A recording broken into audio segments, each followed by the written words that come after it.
ശ്രദ്ധിക്കുക, do not join independent clauses. ഇൻഡിപെൻഡൻ്റായ സ്വതന്ത്രമായ രണ്ട് ക്ലോസുകളെ നിങ്ങൾ ജോയിൻ ചെയ്യരുത് ബൈ എ കോമ, ഒരു കോമ ഉപയോഗിച്ച്. നേരെ മറിച്ച് സെമിക്കോളൻ ഉപയോഗിച്ചാണ് അതിനെ ജോയിൻ ചെയ്യുക. അപ്പോൾ ഉദാഹരണം നോക്കാം. ഇവിടെ ക്ലോസ് എന്ന് പറഞ്ഞാൽ ഒരു സബ്ജക്റ്റും വേർബും കൂടിയ ഒരു സെൻറ്റൻസ് ആയിരിക്കും. അതോട് കൂടിയിട്ട് അത് ഗ്രാമാറ്റിക്കലി എന്തായിരിക്കും, കംപ്ലീറ്റ് ആയിരിക്കും. ഉദാഹരണത്തിന് സ്റ്റീവൻസൻ്റെ റൊമാൻസ് കഥകൾ ആർ എൻ്റർടൈനിങ്, അവ ആസ്വാദകരമാണ്.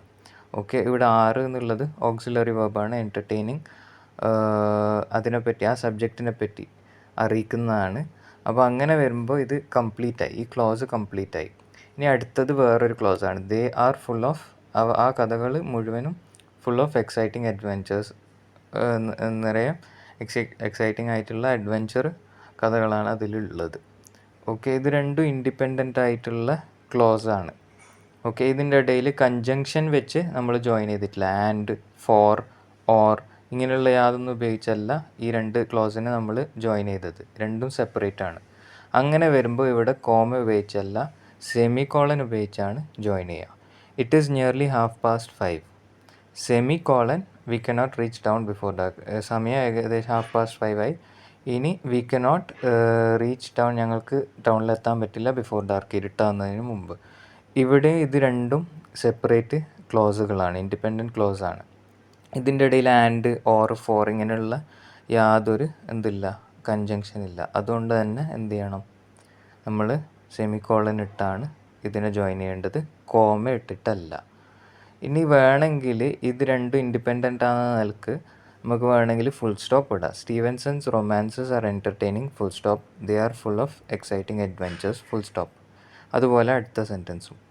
ഇനി if a conjunction is inserted the proper mark. ഇനി ഒരു കൺജങ്ഷൻ ഇടുകയാണെങ്കിൽ രണ്ട് ക്ലോസിൻ്റെ ഇടയിൽ നമ്മളൊരു കൺജങ്ഷൻ വെച്ചിട്ടാണ് ജോയിൻ ചെയ്യുന്നതെങ്കിൽ എന്ത് ചെയ്യുക, ഒരു കോമ വെച്ചാണ് യോജിപ്പിക്കുക. അപ്പോഴാണ് സെമിക്കോളൻ ഉപയോഗിച്ചല്ല കോമ ഉപയോഗിച്ച് യോജിപ്പിക്കുന്നത്. ഉദാഹരണത്തിന് Stevenson's romances are entertaining for they are full of exciting. കാരണം they are full of exciting adventures, അതുകൊണ്ടാണ് അവ എൻ്റർടൈനിങ് ആയത്.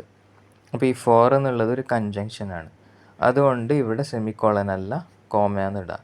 It is nearly 5:30 and we cannot reach town. അപ്പോൾ രണ്ടിൻ്റെ ഇടയിൽ ആൻഡ് എന്ന കൺജങ്ഷൻ വെച്ച് ജോയിൻ ചെയ്തുകൊണ്ട് അവിടെ കോമയാണ് ഉപയോഗിക്കേണ്ടത്. രണ്ട് ക്ലോസിൻ്റെ ഇടയിൽ കോമയാണ് ഉപയോഗിക്കേണ്ടത്.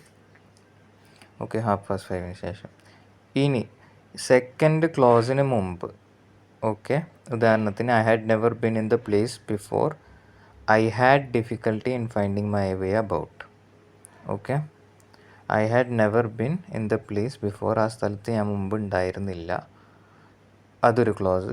ഐ ഹാഡ് ഡിഫിക്കൽട്ടി, എനിക്ക് പ്രയാസം ഉണ്ടായിരുന്നു. In finding my way about, എൻ്റെ വഴി, അതിന് ചുറ്റും എൻ്റെ വഴി കണ്ടെത്തുന്നതിൽ എനിക്ക് പ്രയാസം ഉണ്ടായിരുന്നു.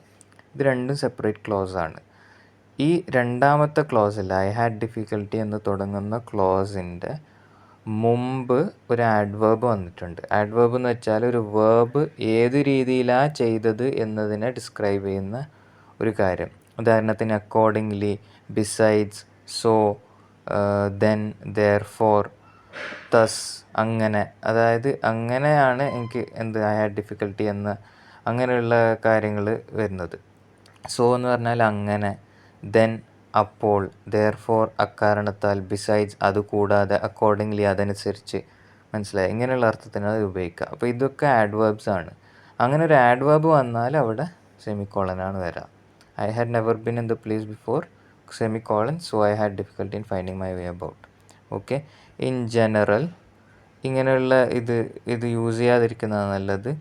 അതിന് പകരം എന്ത് ചെയ്യുക, ആസ് ഐ ഹാഡ്, തുടക്കത്തിൽ ആസ് ഉപയോഗിച്ച് അത് പരിഹരിക്കാൻ വേണ്ടിയിട്ട് ഇവിടെ പറയണം. As I had never been in the place before, ഞാൻ ആ സ്ഥലത്ത് മുമ്പ് ഇല്ലാത്ത കാരണത്താൽ I had difficulty in finding my way about പറഞ്ഞാൽ സെയിം അർത്ഥമാണ് കിട്ടുന്നത്.